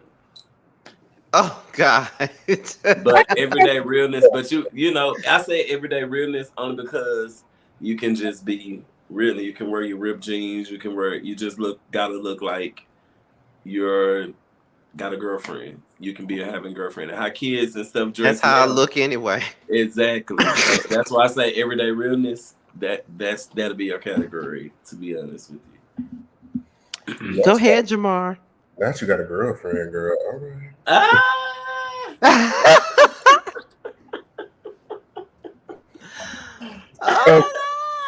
So, I thought that was funny.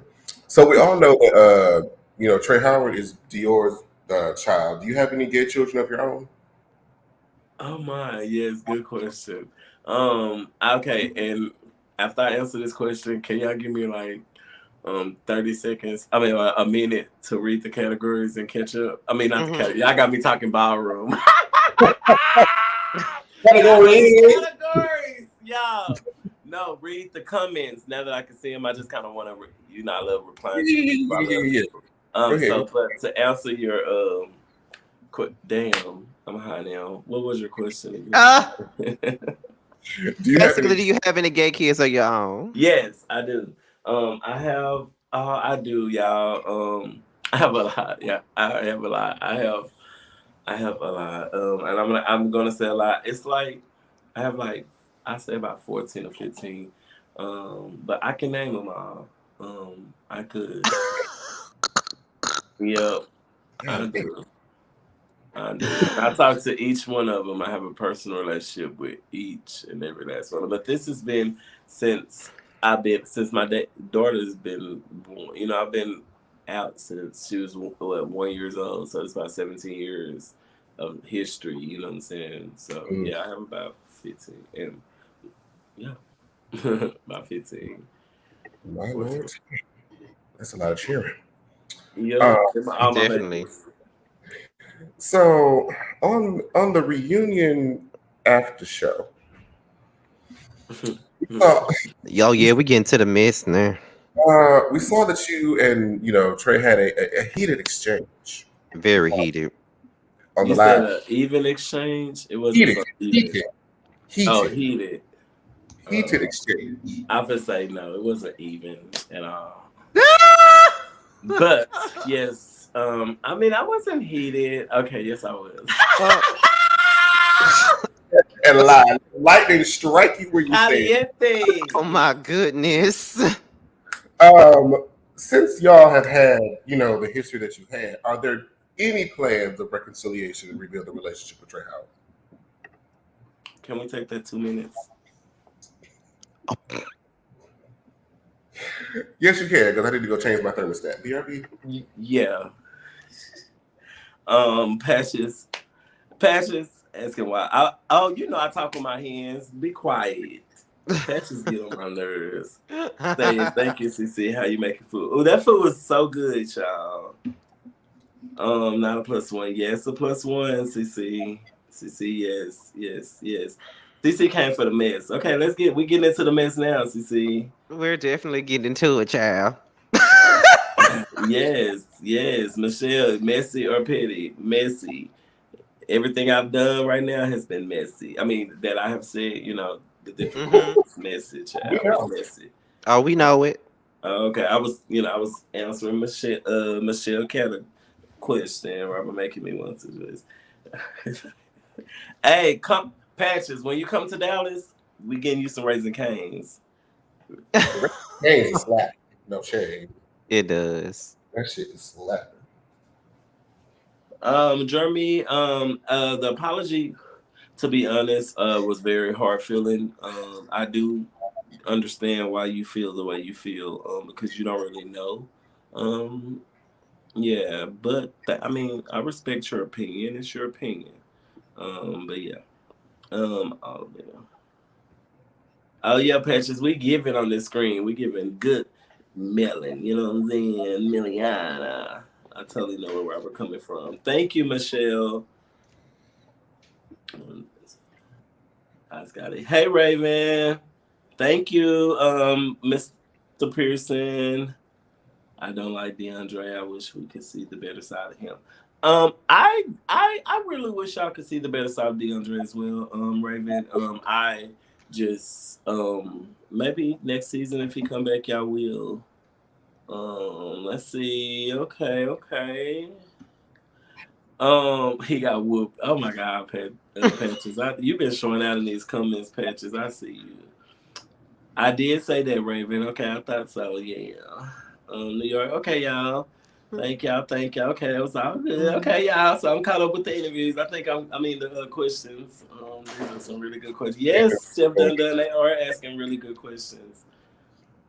Kiki also could have notified the cast that she arrived, but I understand she. Why would she have to do that, Katina? I mean, I don't understand how the men work in your family, but I feel like, or your surroundings, but I feel like the men should reach out to the woman. It's just deserving. You should be deserving. If you was in our crew, we would be reaching out to you too, love.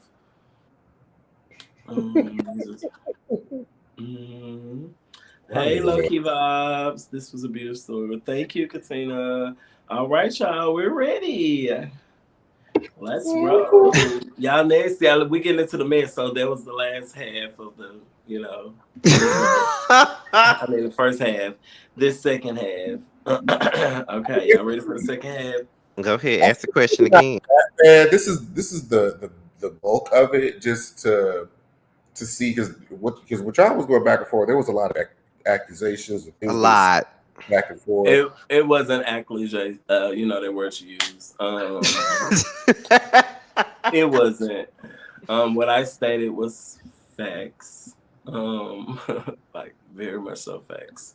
And the only y'all, I started to really go, lower.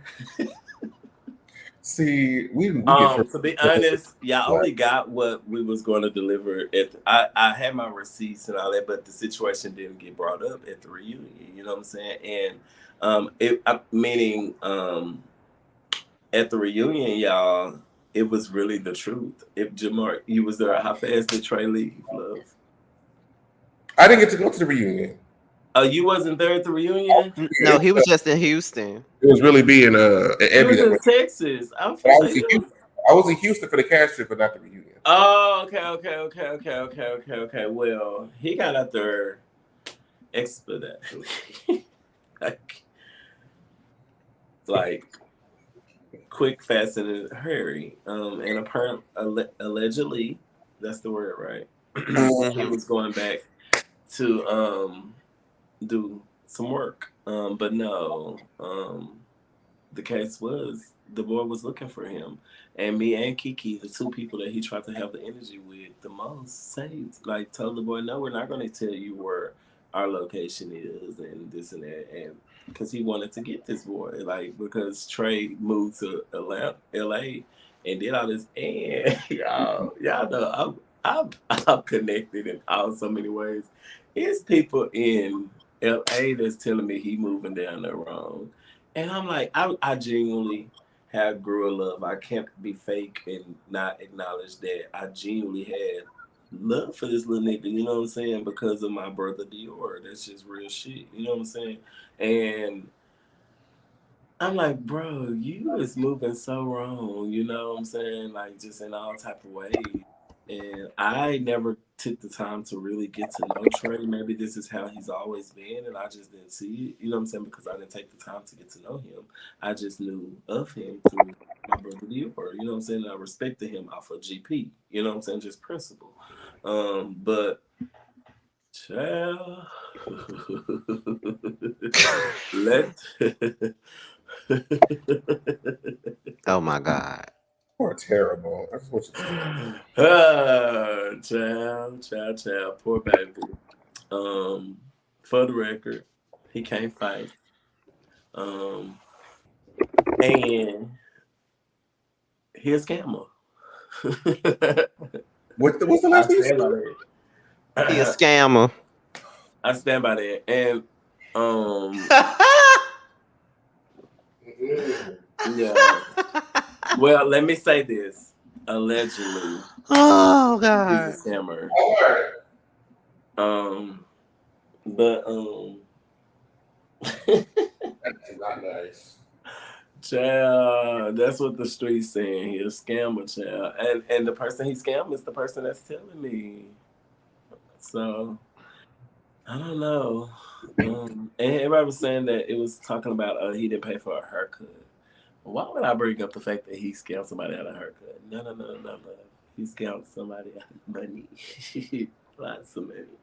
I don't know nothing about that. Scotty, you may have to go off camera and give the disclaimer. Okay, wait a You minute. didn't I you ain't get the disclaimer in a while. ain't did it in so long. All thoughts and opinions of Robert Ray has nothing and absolutely nothing to do with Scotty by Nature TV or Jamar 84 or the Prelude. If you have any questions or concerns, make sure you hit up Robert Ray and not us too. Thank you. I second that. I got something on my forehead that say 10 toes down. That means I stand on everything that I So, say.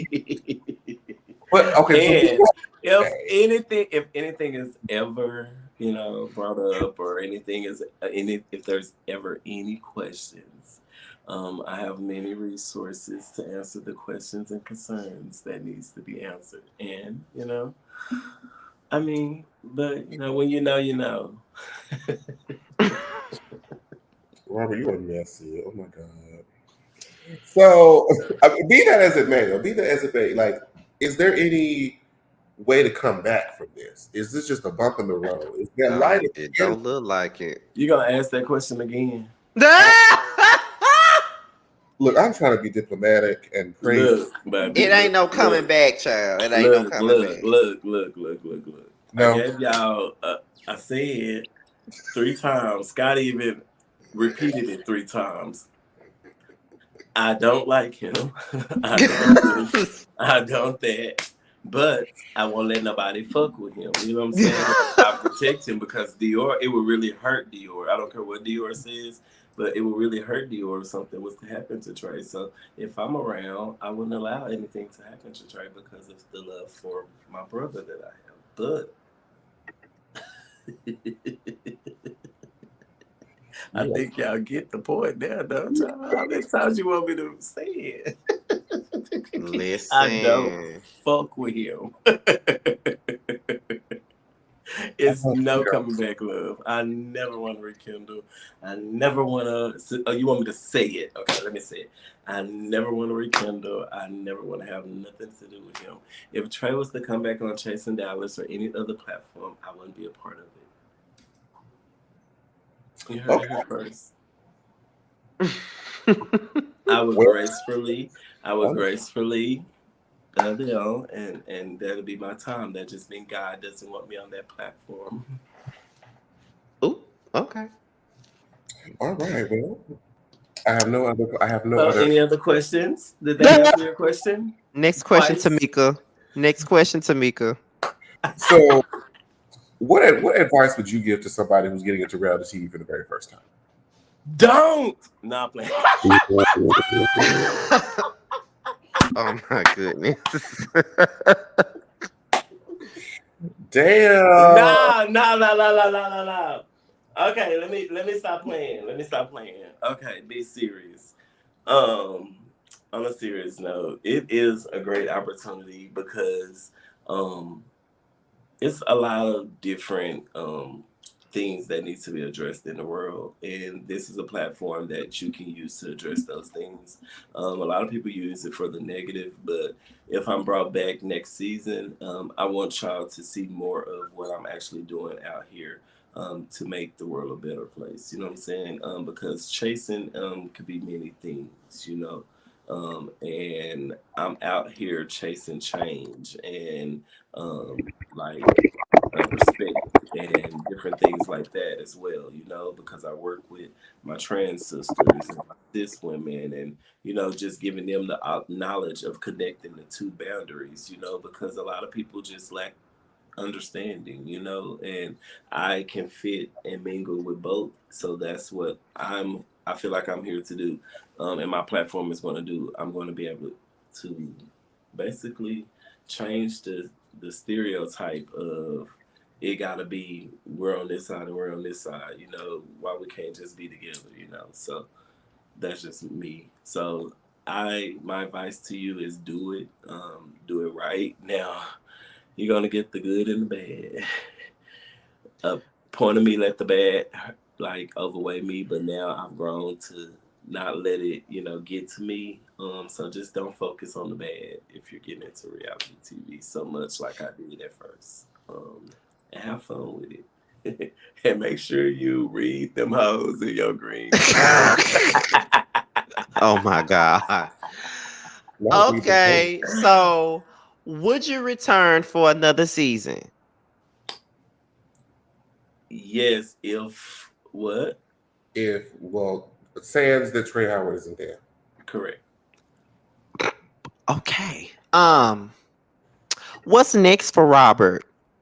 Oh, what's next for me? I am working on so many things. Like I said earlier, I'm kind of doing the boss thing now. So my podcast is what's coming absolutely next. That y'all can get you know, in the play of. I'm also working on my like I said, display of artists that I want to display. I am also looking for a space because I want to open up my own, you know, vibe, whatever. I'm trying to think if I want to be a spy or the spy, but however, my ideal is to have multiple suites, and I just want it to be like a one-stop shop, you know. So I'm just trying to find the right area, the right price, and things like that. So y'all gonna see me more with the community work. Like within the community, I'm going to be doing more things like that, hosting more events and doing, you know, a lot of stuff like that. Just, I guess, showing it because I do it, but just showing more so of it so I can bring more awareness to it, you know. Y'all gonna see me graduate. I'm in college, so I'm gonna get my degree. Thank you. Y'all are gonna see just change, you know. Overall, other than that, yeah, that's pretty much me. Right now. Oh, Okay. I'm getting ready for a pageant. Oh. Yes, I've never really I've done it once before. Since I won the talent, I want to challenge myself. So I'm actually currently in the process of getting ready for a pageant. I don't want to say it yet because you know, people, well, you know, people, you know, may not know, but I am getting ready for a pageant. And yeah, that's That's it. just too expensive for me. Mm-mm. It is. It's so expensive. Like, oh my God. But I have a lot of help. That's why I say networking. And if you are getting ready to do a pageant, find somebody that you can trust, you know, and then network, you know, and people that see that truly genuinely see in you, you know, something that you can do good. I feel like they will invest, you know. So that's what's been going on with me. I'm appreciative for every moment, you know, because most of it is investments, to be honest. Okay. And was there anything you did not get to say or address at the reunion? And if there is some of those things, you can address it here. Yeah, I don't think I addressed enough at the after show. Well, if there was any residual, I mean, if there was anything that you probably forgot to address on the after show, you know, you can always address it here. But if you Oh, address everything you needed to, then we can move on. hmm I did address everything. Y'all, I haven't thought about chasing Dallas since. I'm gonna be honest with y'all. I have not.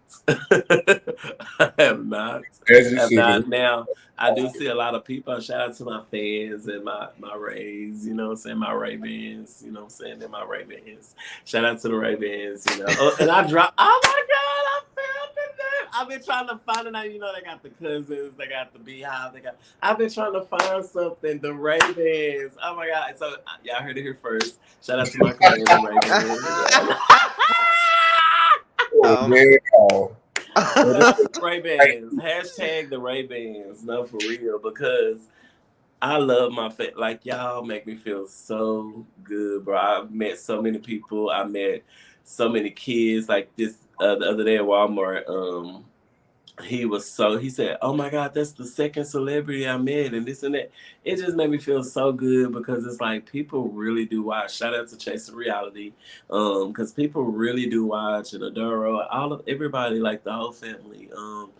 I just love it. Like Chasing LA, like Chasing, Atlanta, who originally put us on the map with everything. I feel like, shout out to them. Atlanta is. I respect, much respect for Atlanta and their crew and everything about them, because they paved the way for us, and it has opened up many, many lanes for me. Yeah, that's the whole goal of the show, is to put y'all out there so y'all can boost your careers and get to the next level. So it seems to be working. It is working. It's working. Okay. So, next question, Tamika. Shut up. So one of the things we like to do towards the end of the interview is play a little game where we like to mention names of the cast that you were part of, and then you just give us your initial thoughts, give us a first, your opinion on them, just whatever your thoughts are about that person. And I'll start with Kiki. So I'm gonna play. I'm sorry, I was got into the comments. Y'all know I love the people. So Kiki, and I'm gonna give a good thought. Yeah, just whatever thought you want. Oh, okay, whatever thought I want. Mm-hmm. My precious baby girl. Oh, Tedley. That's my motherfucker. That's my okay, me and Telly have a game that we play, and we'll just be in the mood. Y'all know gifts, you know what I'm saying? How we just send them, and we be in the mood. So I would say that's my good girlfriend. That's my good Judy. That's my good Judy. Oh my God. That's my good Judy. That's my brother. Kesey. Respect. I've grown to respect him on another level. He's doing great with his talent. Shout out to him and his relationship. I know him and Seven. Shout out to his music video and his EP. He's doing a lot of great things. He's coming out of shell that I didn't see before. So shout out to him. Yeah, he's growing to be a good person. Well, he's always been a good person, but he's showing it more. Sean.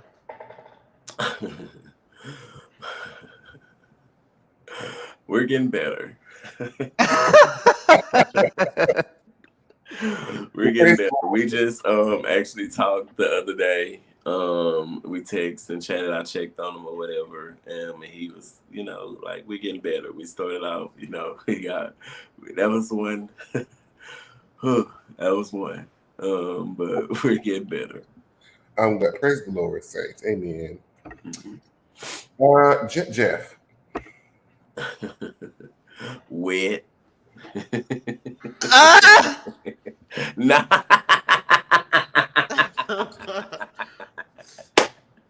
Nah, that's my little sis. We grew that Jeff is sweet. She checks on me. We good. That's my little sis. That's my baby. I always have a relationship with Jeff. Astro. That's the baby boy. That's my boy. That's my baby. That's my heart. That's my baby. That's like him and Kiki, they're my babies. They're my babies. Like, that is my baby. I love him. I love him so much, man. I love him so much. That's what's Dior. That's the OG. That's the big bro. That's my boy. You know, that nigga helped mold me kind of into the man I am now. You know what I'm saying? I didn't have many people to look up to because I'm the big sibling and the big brother to everybody. So to have a big brother, you know, that was he have done me well, and I'm very much so appreciative. Okay, Lundy. Oh, that's the one. That's my boy. That's the one on the show I actually have grown the closest to. To be honest, that's my ace. That's my nigga. That's the one I talk to the most. Probably that's the one that I like.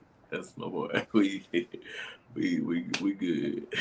I probably talk to him like I talk to Dior. You know what I'm saying? Like that's like my boy. We got a brotherhood for life. George. That's my brother. I love George. George is funny. We have a relationship. That's my boy. I couldn't say nothing bad. I hope he come back to Dallas, but that's my boy. Like, George do him. He's a good time. He surprised the fuck out of me at the reunion, but Taylor did too. Telling that boy to come outside. She said, I was like, that's my boy. DeAndre. I love DeAndre. I just wish that the world could understand him more. But I love him. I love the person he is. I love his thought process. He's very intelligent. He's very smart. He's very driven. I like that about him. Ambition he has. And last but certainly not least, Trey Howard.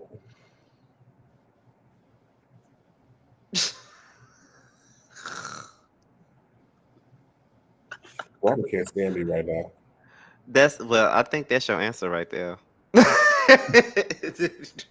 He ain't got no. You may as well just go to the closing statement because he ain't got no words. I can't stand Robert. I can't stand him. I mean, I think the reason why he ain't saying that is because I feel like I already said it. The op, I don't like him. No, that's not why.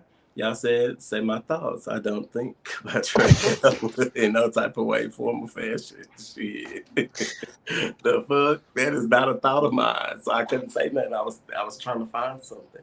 But it didn't register. It didn't come. It's not there. It's no thought. It's no nothing. It's not there. It's nowhere. So what can I say? So both of you was wrong, and that's it. Closing statement, Tamika. Oh well, touche, but it wasn't her. That's where the blank stare came from, because it was nothing. It was like I was damn near not breathing.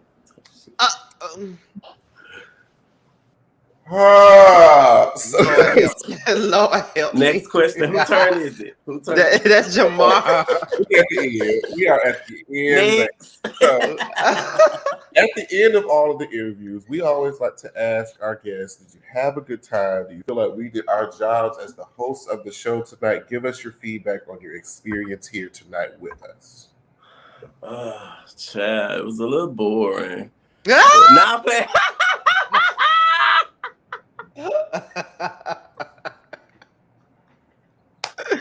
Nah, I'm just kidding, you guys. Don't be giving people no sound bites. Y'all know, honestly. Okay, I love it. Like, what?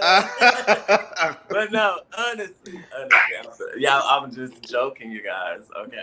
But I really, really enjoyed it. I said I wasn't going to do many interviews because I feel like everybody was just going to ask me chasing down. You know what I'm saying? Because everybody has so many questions, so many things left ununderstood and things like that. So I actually had a interview with my baby mama, Really DM, you know what I'm saying? And it went pretty well, Now they kind of got into the, that a little deeper, you know, but it wasn't a lot that I could say, you know what I'm saying? I had to be quiet. I had to, you know, this interview, y'all got to get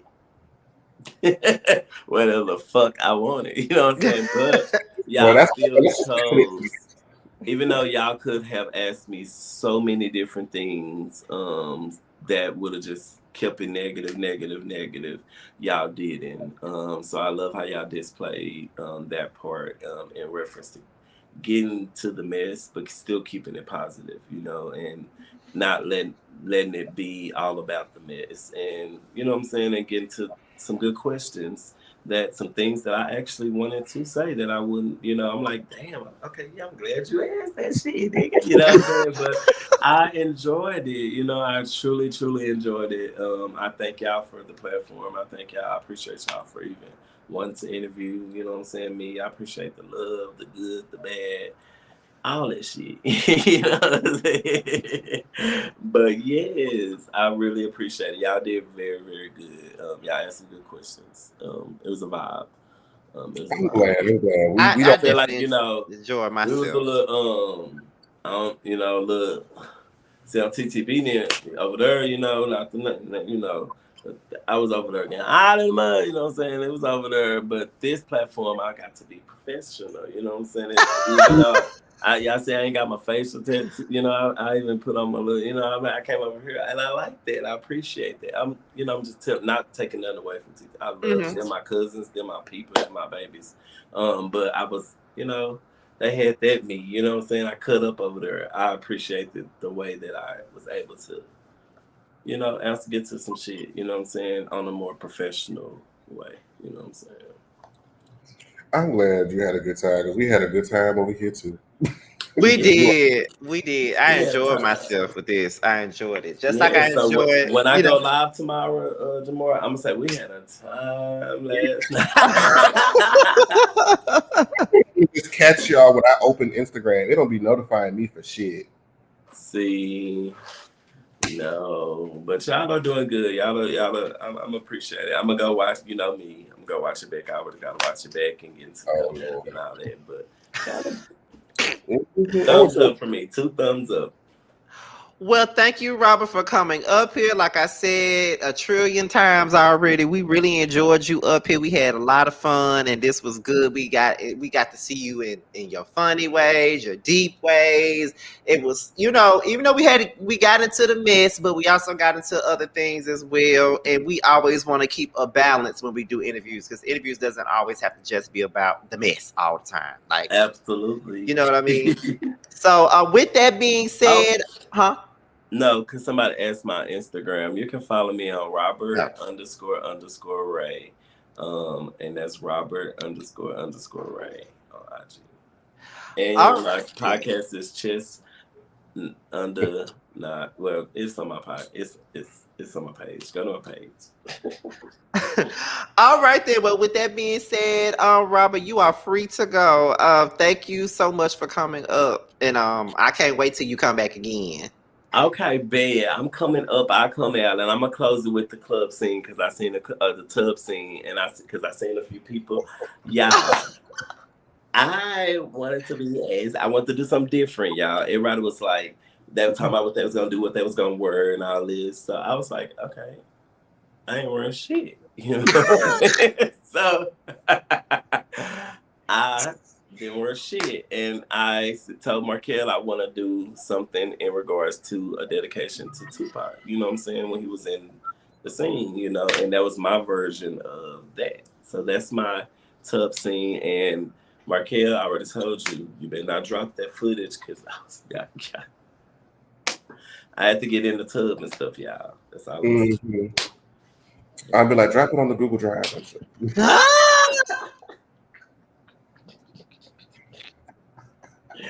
Oh my God. But as y'all see, I clearly had the best because they always save the best for last, I heard. But it was nice having me, right?